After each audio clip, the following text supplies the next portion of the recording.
Alright guys, today you're in for a treat. We are going to be reacting to Monster Truck Rally on Acid. This is a YouTube/Vice classic, and I've never watched it. Throughout this video, I intend to provide accurate harm reduction and education on the safe use of some of these taboo practices, such as if they're, consuming LSD in a safe way. This video is being done for education and harm reduction, and of course, to entertain. Because everybody knows that if you're being entertained and educated at the same time, you're going to actually learn the message because you're going to actually watch the video. I hope you guys all enjoy. Oh man, I have these exact same mints, like I'm prepared. Oh, and there's 2 left. The synchronicity is beautiful.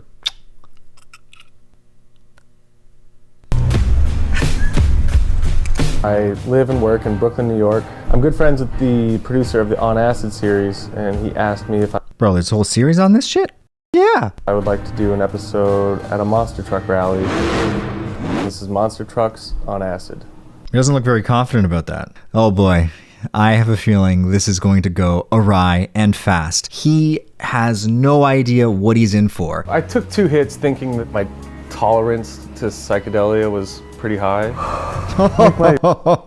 Tolerance and all of those things go right out the yin-yang window the second you're doing it in a public forum and you have a job to perform. What you want to do is just be chilling in your basement reacting to YouTube videos. By the time I got there, I was already fully in the throes of an acid high. I'm in Hartford, Connecticut. Oh shit, it's be kicking in. We're gonna go watch some monster trucks on acid. Who came up with this idea? Oh, it's from a documentary where we go and we interview people and we take acid as we watch monster trucks. Our media host, she had been calling and texting us to make sure we were going to be there. She handed me like a release form to sign, and I didn't even know how to write my name. Completely relatable. I sometimes don't even know how to put my own pants on. She didn't know I was on acid at all. No shit, really? And I was trying not to let her figure it out. The last thing you want is for everybody around you to know you're on acid. And in fact, it's a fear that you might have. You'll be in public and you'll be like, oh my God, everybody knows I'm high. And then when you think everybody knows you're high, you get this feeling, especially if you're in a place where LSD is illegal, where you're doing something wrong. And you can sometimes feel like the cops are around the corner and they're ready to grab you. And it adds this extra layer of paranoia to an already heavily layered cake of problems. And then all of a sudden we hear the noise the first time. Oh shit. Oh shit, that noise, yeah. It's just this extremely abrasive noise that's just like...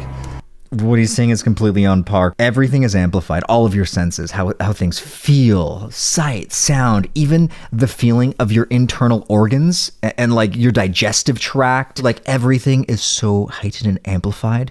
It can make you feel like you are experiencing your body for the very first time. And if that were the case, one of the last places you want to be is in a goddamn monster truck rally with the oh man, sometimes you get this effect where synesthesia, where you can see sounds, and it probably would like be so painful that like you could see the vibration smacking you.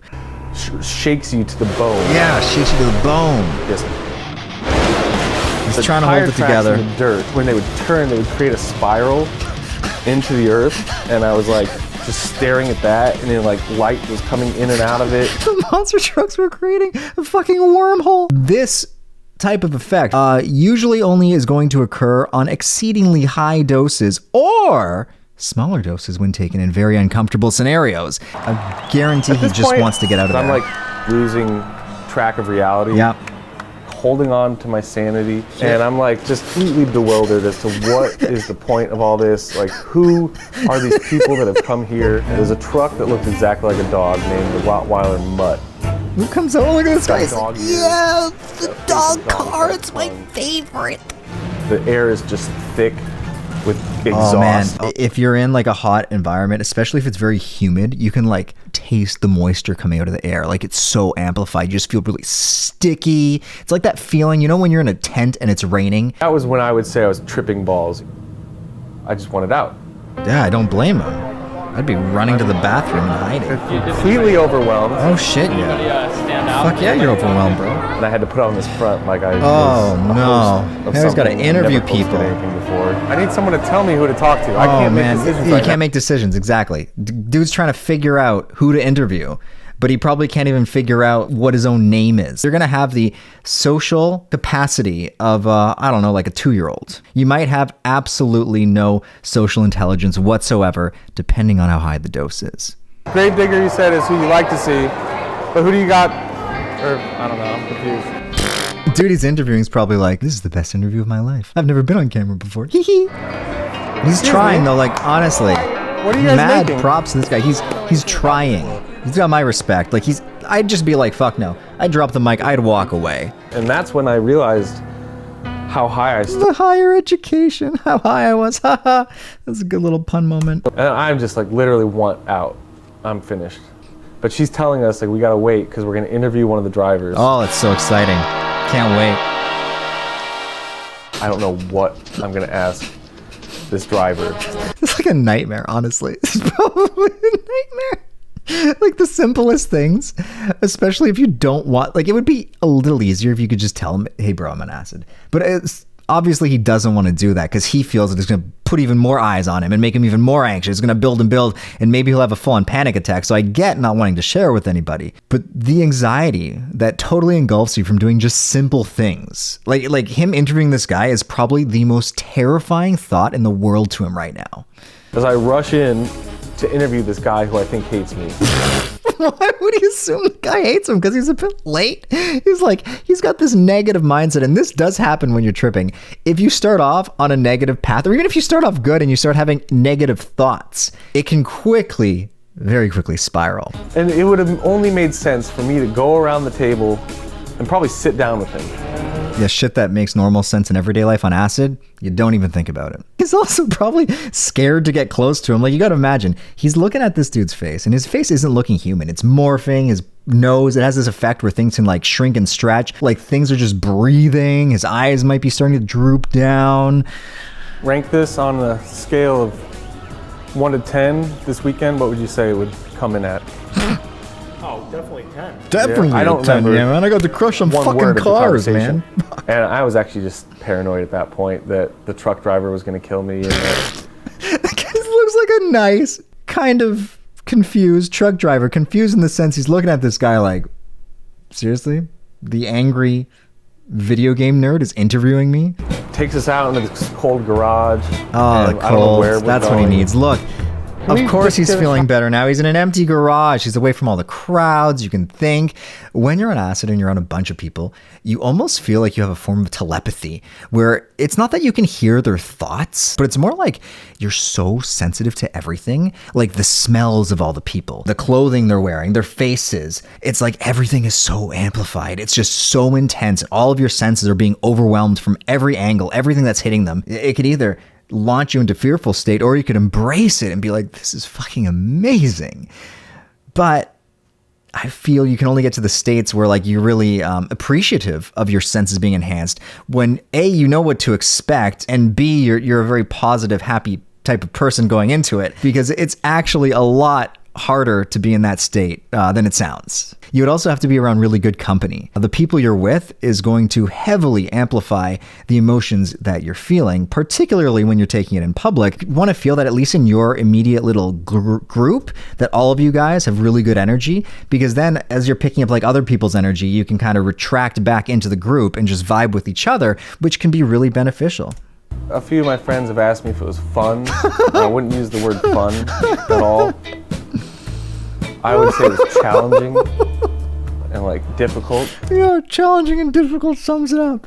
You look back on it as an accomplishment? Fuck I mean, yeah. I sort of look at it as an accomplishment, but in the most Yeah. pointless sense of the term. Like there was It's totally an accomplishment. This could have gone south in so many different ways. He could have freaked out and had a full-on paranoia, drug-induced psychosis where he would need to be placed in the hospital. Considering that never happened, I would say this was a fantastic accomplishment. That's my favorite area so far. I could just hang out in here all day. Yeah, because it's away from everybody. I guess that's it. All right, so to summarize, going to a monster truck rally on acid is probably a really stupid idea. I would not suggest that anybody follows in his footsteps and does that. But I think the lessons that you can take away from this are self-evident. Basically, if you're going to do something like that in public, be around good people, make sure you're in a fantastic headspace, take a much lower dose than you would have otherwise. And what I haven't mentioned already is you need to make sure you test your tabs. You can do that with an Ehrlich reagent. Basically, you cut a little piece off the corner, put a drop on it. If it turns purple, then it signifies you have an indole alkaloid, and it's likely safe to take because there are actually hundreds of different compounds that you can put on blotter, and some of these LSD knockoffs like N-bombs can be dangerous and have claimed lives. Versus LSD, no one has ever died from consuming too much acid, which is remarkable. The dose makes the poison, though. I'm sure at a high enough dose, acid would kill somebody, but it's one of the safest compounds you can take, physically speaking. As for the mental complications that can arise, this is largely dependent on where you are in your headspace and even in your life as a whole going in. How you feel is going to dictate the outcome, or at least it's going to highly impact your enjoyability of the experience. But anyway, if you guys all enjoyed this video, make sure you move the cursor, or if you guys are on your phones, move your finger over to that like button and gently tap it for me. Tap it in. Just a tap, a tap, a tap. Subscribe to the channel if you haven't already. A whopping, I don't know, like 60% of you guys watching aren't subscribed. Please subscribe if you enjoyed this. Hit the subscribe button. And yeah, if you want one of the brand new glow-in-the-dark hooded trip blankets, head on over to psychsubstance.shop. Anyway, till next time, cheers, guys.